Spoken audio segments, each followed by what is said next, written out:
Hello students, कैसे हैं आप सब। तो आप सभी को फर्स्ट चैप्टर अच्छी तरह से समझ में आ गया होगा, इसलिए अब हम न्यू चैप्टर स्टार्ट करेंगे। Chapter 2, microorganisms, friend and foe. अब हम माइक्रो ऑर्गेनिज्म किसे कहते हैं। माइक्रो ऑर्गेनिजम्स और microbes are so small in size. उनकी साइज़ बहुत स्मॉल होती है, इसीलिए उनको अपन बोलते हैं microbes, which we cannot be seen by unaided eye. हम खुली आंखों से उन्हें नहीं देख सकते हैं। माइक्रो ऑर्गेनिजम्स को ऑब्जर्व करने के लिए we need a microscope. Microscope के नीचे दिखाई देते हैं, या फिर अगर वो फंगस है तो उनको अपन उनकी ऊपर की लेयर, ब्रेड के ऊपर जो ग्रो होती है, उन्हें हम देख सकते हैं। बट हम with the help of magnifying glass वो भी हम ऑब्जर्व कर सकते हैं। माइक्रो ऑर्गेनिजम्स जो होते हैं वो 4 मेजर ग्रुप्स में क्लासीफाई होते हैं। फर्स्ट है bacteria, fungi, protozoa and algae. जो बैक्टीरिया है, बैक्टीरिया हम सबको पता है कि जो ट्यूबरकुलोसिस कॉज करता है, टाइफाइड कॉज करता है ना। और फंजाई कहाँ होती है, जो ब्रेड में मॉइस्चर होता है। तो ब्रेड के ऊपर जब अपन देखते हैं तो हमें ब्लैक कलर का या फिर ग्रीनिश कलर के ऐसे स्पोर्स जैसे छोटे छोटे डॉट दिखाई देते हैं। It is nothing but a fungi. Protozoa कहाँ होते हैं, प्रोटोजोआ होते हैं जिससे हमें डिसेंट्री होती है, लूज मोशंस हो जाते हैं। It is due to protozoa, it is cause by amoebic dysentery, है ना। तो इसका जो माइक्रो ऑर्गेनिज्म है वो है एंटामीबा हिस्टोलिटिका। ये प्रोटोजोआ है जो कि अमीबॉइक डिसेंट्री कॉज करता है। और नेक्स्ट वन है algae. Algae blue green algae, जो अपन देखते हैं बारिश में हर जगह पे काई जम जाती है, वो ग्रीन ग्रीन काई। It is nothing but a algae. अब नेक्स्ट जो ग्रुप है वो बहुत मेजर ग्रुप है, जो है वायरसेस का। Viruses are also micro organism. Viruses micro organism है, बट वायरसेस जो ये क्लासिफिकेशन है उससे थोड़ा अलग क्लासीफाई किया गया है। क्यों? क्योंकि वायरस जो है बहुत स्पीड से रिप्रोड्यूस होता है, ठीक है, लेकिन उसको रिप्रोड्यूस होने के लिए एक होस्ट की ज़रूरत होती है। होस्ट मतलब जिसके ऊपर वो डिपेंड होके वो होस्ट के अंदर की एनर्जी ले ले और फिर अपना मल्टीप्लिकेशन करे। मतलब आप समझ रहे हो, जैसे मेरे अंदर कोई वायरस है, मुझे इन्फेक्शन हुआ है, तो वो मेरे अंदर की एनर्जी लेके वो वायरस मल्टीप्लाई होगा 2 to 4, 4 to 8, इस तरह से वो रेप्लिकेट होते जाएगा और अपनी ग्रोथ को कंटिन्यूटी देगा। जैसे वायरस है, कॉमन कोल्ड वायरस है, पोलियो का है, चिकन पॉक्स वायरस है, और लास्ट 2 ईयर से हम खुद ही वायरस अटैक से परेशान हुए हैं। अभी देखिए अपन कोविड से अभी बाहर आए हैं। वो एक पैंडेमिक थी जो कोविड में, it is also a viral infection, है ना। कोरोना वायरस था वो जो अपने को इन्फेक्शन दे रहा था। अब where do micro organisms live.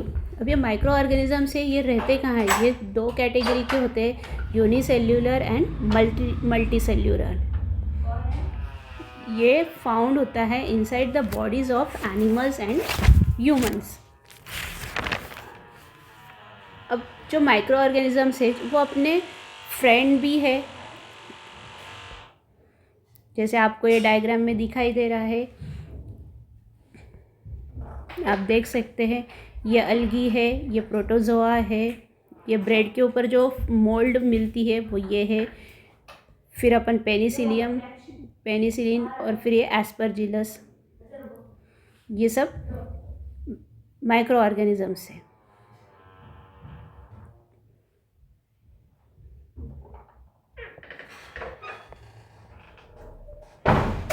And ये जो है ये वायरस है।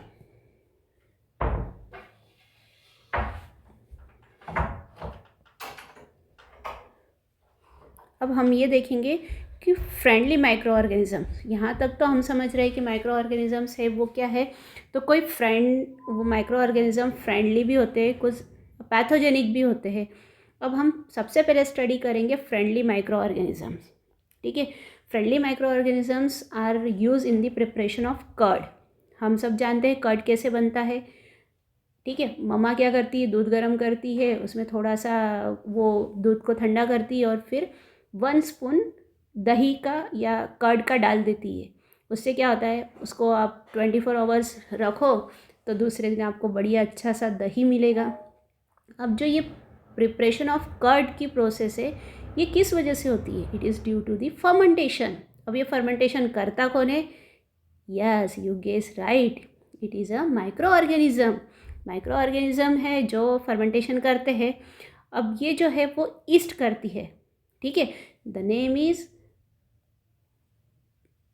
जैसे हम दही बना रहे हैं, दही के अंदर ईस्ट होते हैं और बैक्टीरिया होते हैं। दूध के अंदर हमारा लैक्टोबैसिलस बैक्टीरिया है, ठीक है। अब दूध से दही कन्वर्जन होने में हमें माइक्रो ऑर्गेनिज्म की हेल्प की ज़रूरत होती है, ठीक है। अब सेकंड जो है, जो हमें माइक्रो ऑर्गेनिज्म यूज़ में आते हैं वो ऑर्गेनिक मैन्योर प्रिपरेशन में। हमने लास्ट चैप्टर में ही देखा कि ऑर्गेनिक बायो फर्टिलाइज़र बनाने में माइक्रो ऑर्गेनिजम्स का बहुत बड़ा रोल है, ठीक है। Micro organisms are also use in agriculture field. फिर वो मेडिसिन में भी यूज़ आते हैं। अब मेडिसिन में कैसे यूज़ आते हैं तो वो अपन डिटेल में आगे देखेंगे। अब हम ये देख रहे हैं कि making of curd and bread, कि कर्ड और ब्रेड कैसे बनता है।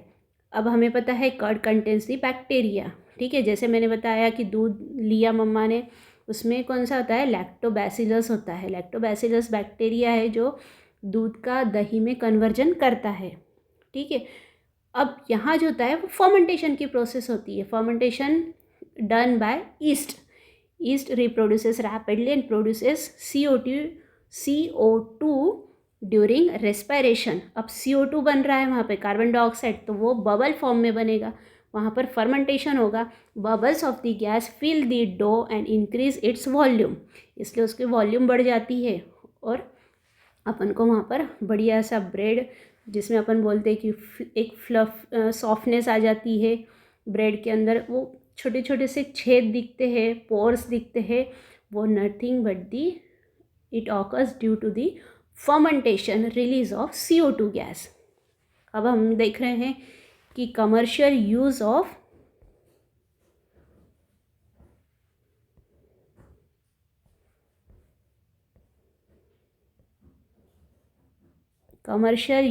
Micro organism. माइक्रो ऑर्गेनिज्म जो है वो कमर्शियल लार्ज स्केल प्रोडक्शन के लिए भी यूज़ करते हैं। कहाँ पर? इन अल्कोहल इंडस्ट्री। अल्कोहल इंडस्ट्री में जो बोलते हैं ना अल्कोहल बनता है, वो it is nothing but the alcohol production by east.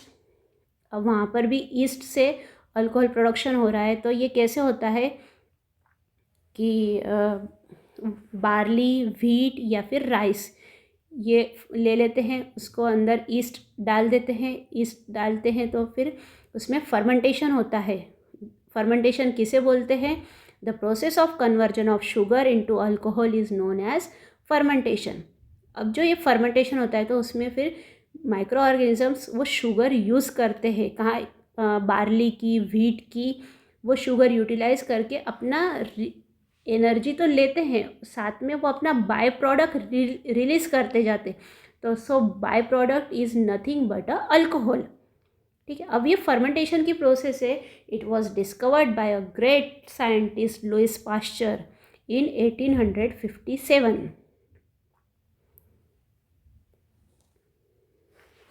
अब medicinal use of micro organism. Medicinally microorganism कैसे यूज़ होते हैं? तो इन medicines kill or stop the growth of the disease causing microorganism, such as medicines which one we very well known as antibiotics. In preparation of antibiotics there is use of microorganisms such as penicillin, streptomycin, erythromycin. These are made by fungi and bacteria, okay. Sometimes these medicines are also used to control plant diseases and microbial infection in animals. How these antibiotics are work? ठीक है, कैसे antibiotics work करती है? When a disease carrying microbes enters our body, the body produces antibodies. Antibody produce होती है हमारी body में और these antibodies fight against the invader. ठीक है, अब ये इसका एक बेसिक कंसेप्ट है। देखिए, अब मैं हूँ, मेरे अंदर एक बैक्टीरिया ने एंट्री करी। ठीक है, this bacteria is pathogenic. Pathogenic मतलब it is a disease causing agent. उस बैक्टीरिया ने मेरे अंदर एंट्री करी।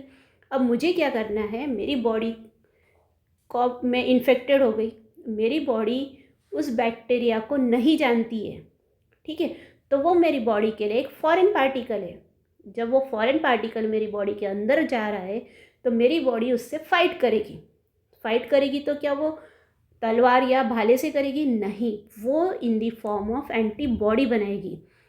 कई तरह की एंटीबॉडी अपनी बॉडी बनाती है। उस बैक्टीरिया को किल करने के लिए वो एंटीबॉडी प्रोड्यूस करेगी। वो एंटीबॉडी उस बैक्टीरिया से फाइट करेगी। फाइट करते वक्त कुछ सब्सटेंस इंक्रीज हो जाते हैं बॉडी में, सच एज पायरोजन, जिस पायरोजन की वजह से हमें टेम्परेचर इंड्यूस हो जाता है कि अरे फीवर आ गया, हमें टेम्परेचर हमारा बहुत रेज हो गया। ये रेज क्यों होता है? पायरोजेनिक सब्सटेंस बढ़ जाते हैं बॉडी में, ये फाइटिंग के साइड इफ़ेक्ट के तौर पे। ठीक है, तो हमें टेम्परेचर आ जाता है, हम वीकनेस फील करते हैं, क्योंकि हमारी बॉडी में तो फाइटिंग हो रही ना। वो बैक्टीरिया को बॉडी जानती नहीं है, वो उसको किल करने के लिए एंटीबॉडी कंटिन्यूसली प्रोड्यूस करेगी। डॉक्टर लोग भी क्या करते हैं? एंटीबायोटिक्स देते हैं। एंटीबायोटिक क्या करेगी? हमारी बॉडी की एंटीबॉडी और बाहर की एंटीबायोटिक दोनों मिलके उस बैक्टीरिया को फाइट करके किल कर देते हैं।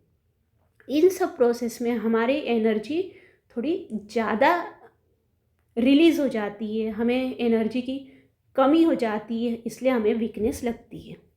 ओके, समझा बस? अब कुछ टाइम पे क्या होता है कि अरे ये छोटे छोटे बच्चे होते हैं, उनको बहुत से डॉक्टर्स, अभी सभी लोग वैक्सीन्स देते हैं। ठीक है, वैक्सीन में क्या होता है? It is nothing but a dead bacteria. Vaccine is a culture of dead bacteria. जो डेड बैक्टीरिया है वो अपनी बॉडी में इंड्यूस कर देते हैं। ठीक है, जैसे BCG वैक्सीन लगा, BCG वैक्सीन में क्या होता है? डेड बैक्टीरिया है, उसको अपनी बॉडी में डाल दिया तो अपनी बॉडी के लिए वो नॉन सब्सटेंस हो गया।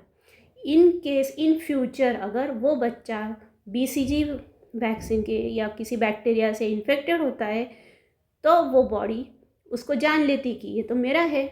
ठीक है, उसके अगेंस्ट हमारी बॉडी में एंटीबॉडी भी बनी हो जाती है, तो वो एंटीबॉडी उसको फाइट कर देती है। अब वो फाइट करती है तो वो बच्चे को ज़्यादा इन्फेक्शन नहीं होता है। This is the basic concept of vaccination, कि वैक्सीन क्यों देना ज़रूरी है। सिर्फ हमारी बॉडी को ये समझ जाने के लिए कि ये हमारा है और इसके लिए, या फिर यह हमारा नहीं है तो इसके अगेंस्ट हमें फाइट करना है। ओके, अब नेक्स्ट वन है कि हमें micro organism increasing the soil fertility. ये तो हमने लास्ट चैप्टर में बहुत अच्छे से स्टडी किया है कि सॉइल फर्टिलिटी कैसे बढ़ती है, क्योंकि माइक्रो ऑर्गेनिज्म जो नाइट्रोजन फिक्स करते हैं such as rhizobium and azotobacter, वही तो हमारी सॉइल फर्टिलिटी को बढ़ाते हैं। Next, micro organism are also use in cleaning the environment. अब क्लीनिंग द एनवायरनमेंट कैसे करते हैं वो? क्योंकि हमें पता है कि माइक्रो ऑर्गेनिजम्स है, ये क्या करते हैं? Continuously dead and decaying material को डिग्रेड करते हैं। अब वो continuously dead and decaying material को डिग्रेड करेंगे तो उसके अगेंस्ट में बाय प्रोडक्ट बनेगा। This by product is nothing but a manure, जो हमें अपने एनवायरनमेंट को ऑर्गेनिक खाद देता है, ऑर्गेनिक मैन्यूअर में कन्वर्ट कर देते हैं, तो वो हमारे लिए बेनिफिशियल है। ठीक है, अब ये तो हो गया हमारे बेनिफिशियल माइक्रो ऑर्गेनिज्म। अब नेक्स्ट है कि जैसे ये बेनिफिशियल है ऐसे ये हार्मफुल भी है। ठीक है, माइक्रो ऑर्गेनिज्म अगर हमारे फ्रेंड है तो वो हमारे दुश्मन भी है। तो वो हार्मफुल माइक्रो ऑर्गेनिजम्स क्या है? सबसे पहले तो वो अपने को डिसीज़ कॉज करते हैं। Disease causing organism, it is known as pathogen. ठीक है, सेकेंड वन है कि वो क्या करते हैं? वो अपने खाने को ख़राब करते हैं, स्पॉइल दी फूड। फिर वो डिसीजेस प्लांट्स को भी कॉज करते हैं, वो एनिमल्स को भी डिसीज़ कॉज करते हैं। ठीक है, अब फर्स्ट जो उनका रोल है वो पैथोजन का अपन स्टडी करेंगे कि हाउ दे, अब pathogens are enter in our body through air we breathe, water we drink, and food we eat. These are the mode of entry of the microorganism in our body. अब second one है कि if you are not drinking the contaminated water, you are not eating contaminated food, and if you are not breathing contaminated air, then how you can go for the infection? So second is you must go for the carried by an animals. ठीक है, animal भी career हो सकता है, या फिर you are in direct contact with infected person. ये जो पॉइंट है ये हमें बहुत अच्छी तरह से समझ में आ गया होगा कि you are in direct contact with the contaminated person. देखो कोविड में सब क्या बोल रहे थे, यूज़ मास्क, वियर मास्क, है ना, मास्क से अपना मुंह ढक लीजिए. क्यों बोल रहे थे? Because there is a corona virus which one if you are in contact with the contaminated person you also have a COVID infection. COVID is also a communicable disease. अगर वो through the sneezing and coughing अगर corona virus आ रहा है तो it will move through one person to another person. That's why there is a pandemic situation. ठीक है, अब जैसे हम जानते हैं कॉमन कोल्ड कैसे फैलता है, एक को फ्लू हो गया, एक पर्सन को स्नीजिंग एंड कफिंग हो गया तो वो कंटिन्यूसली स्प्रेड होता है. ठीक है, पर्सन कम्युनिकेशन होता है.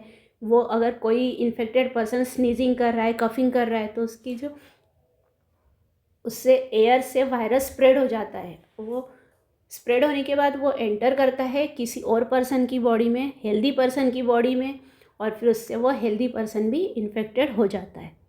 ठीक है, सेकंड कैरियर है कि अपनी हाउस फ्लाई क्या करती है, किसी इन्फेक्टेड पर्सन के खाने के ऊपर बैठी है, या फिर वो कहीं गार्बेज पे बैठी है, एनिमल एक्सक्रेटा पे बैठी है, और वहाँ से आकर वो अपने खाने पे बैठ गई तो फिर वो अपने को फूड को पॉइजनस बना देती है, फूड को इन्फेक्टेड कर देती है.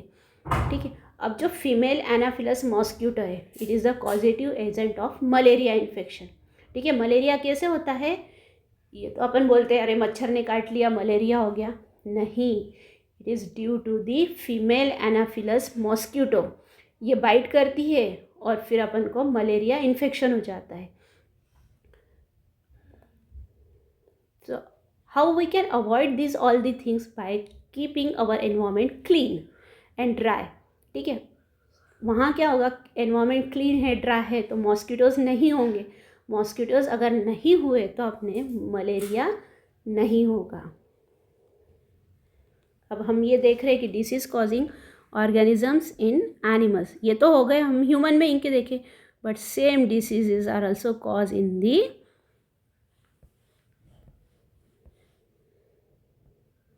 animals. So in animals there is a very famous disease, anthrax disease. Anthrax ये कैटल्स को होता है. ठीक है, कैटल्स को होता है और कैटल्स के थ्रू ह्यूमन बीइंग में भी ट्रांसफ़र होता है.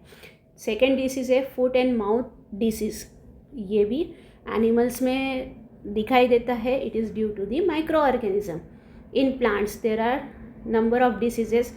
सिट्रस कैंकर कौन सा डिसीज़ है पता है? अपन नींबू खरीद के लाते हैं तो उसके ऊपर नींबू के जो छिलके होते हैं उसके ऊपर ब्राउन कलर के स्पॉट दिखते हैं. कभी कभी वो ब्राउन स्पॉट है वो थोड़ा सा ऊपर आया हुआ होता है.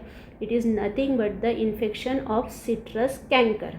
अब सिट्रस कैंकर ये डिसीज़ का नाम है और it is a bacterial infection to such a lemon. अब ये सब हो गया. अब जब हम ये इन्फेक्टेड फूड या कंटेमिनेटेड फूड खाएंगे तो हमें क्या होगा, फूड पॉइजनिंग होगी. फूड पॉइजनिंग कैसे होती है, हाउस फ्लाई आई, वो इन्फेक्टेड पर्सन के फीसेस पे बैठी थी, वो एक्सक्रेटा पे बैठी थी, वो आई और उसने हमारे खाने पे बैठ गई तो उससे हमें इन्फेक्शन हो गया या फूड पॉइजनिंग हो गई.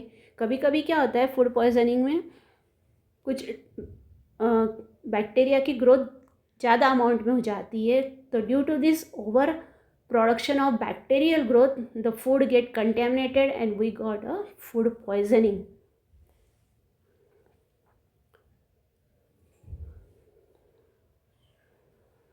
अब हम ये देखेंगे कि फूड प्रिजर्व कैसे करते हैं। ठीक है, अब फूड पॉइजनिंग हो रही है तो हमें प्रिजर्वेशन ऑफ द फूड भी करना पड़ेगा। बहुत पुराने ज़माने से हम देख रहे हैं कि हमारी दादी नानी ये सब फूड प्रिजर्व करके रख रही थी। अभी लेटेस्ट टेक्नोलॉजी क्या है, केमिकल मेथड डालो, केमिकल्स डालो और फूड को प्रिजर्व करके रखो। बट हमारी पुरानी जो दादी थी, नानी थी या मम्मा लोग, वो भी क्या करते हैं, जैसे पिकल बनाते हैं, पिकल मतलब अचार, है ना, अचार बनाते हैं तो थोड़ा सा सॉल्ट बढ़ा देते हैं। सॉल्ट क्या होता है, it work as a preservative. फिर प्रिजर्वेशन बाय शुगर, है ना, शुगर से भी प्रिजर्वेशन करते, जो जैम्स होते हैं, जेलीज होते हैं, उसमें शुगर कॉन्सेंट्रेशन बढ़ा देते, तो it not leads to growth of the bacterial. फिर third one is preservation by oil and vinegar. So the use of oil and vinegar not support the growth of the microbes. Microbes की growth को oil और vinegar support नहीं करता है, सो इन सच environment microbes cannot grow. फिर next one है, हमें उनको देना है हीट एंड कोल्ड ट्रीटमेंट। बहुत सारी हीट एंड कोल्ड ट्रीटमेंट देते हैं। उसकी वजह से क्या होता है, अब हीट ट्रीटमेंट क्या है, हम खाने को गर्म करते हैं, सो अपने आप ही उसमें बैक्टीरिया ग्रोथ नहीं होती है। Cold temperature, at very cold temperature microbes cannot survive. ठीक है, तो उस कंडीशन में अगर वो सर्वाइव नहीं होंगे तो माइक्रोब अपने आप उनकी ग्रोथ इनहिबिट हो जाएगी।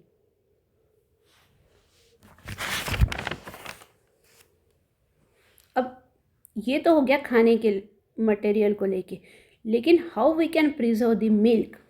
ठीक है, मिल्क को कैसे प्रिजर्व करते हैं, तो there is a one method, pasteurise milk. ठीक है, pasteurisation great scientist Louis Pasteur ने डिस्कवर करी, hence the name pasteurisation is given.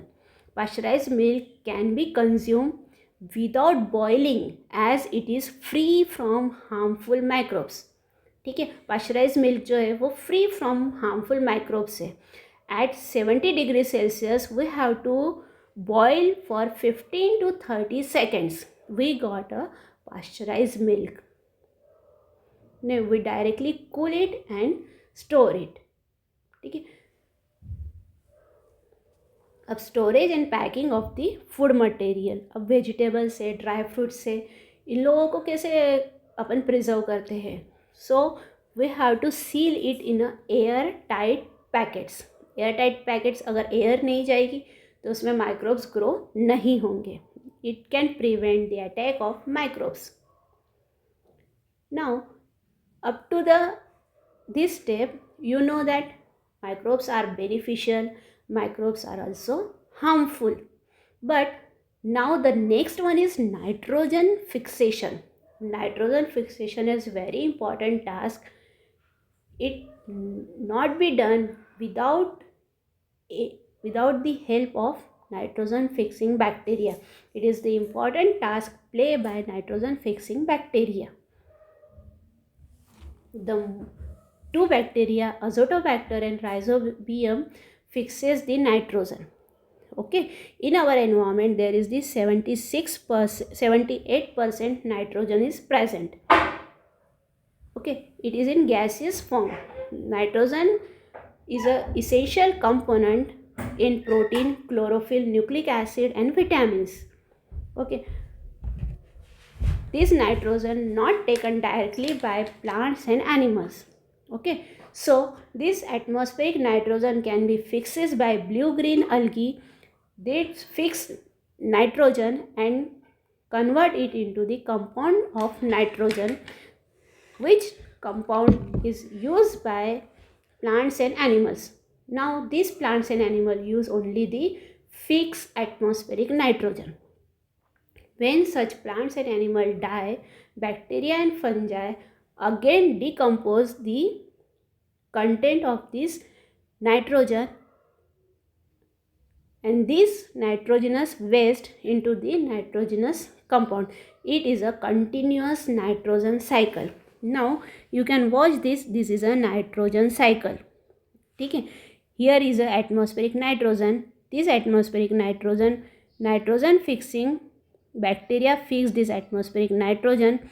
Bacteria in turn fix nitrogen into the nitrogenous compound. This compound nitrogen in the soil. Again this move to the bacteria, turn compounds of nitrogen into the gaseous nitrogen form. It is a continuous nitrogen cycle. ठीक है, because we are not use this atmospheric nitrogen directly. We first this atmospheric nitrogen fixes by the nitrogen fixing bacteria into a simple usable compound form. This compound nitrogen can be utilized by plants and animals in the production of protein, in vitamins, in chlorophyll, and again in nucleic acid. This can be only use a compound nitrogen. Okay, here we finish our second chapter. Thank you.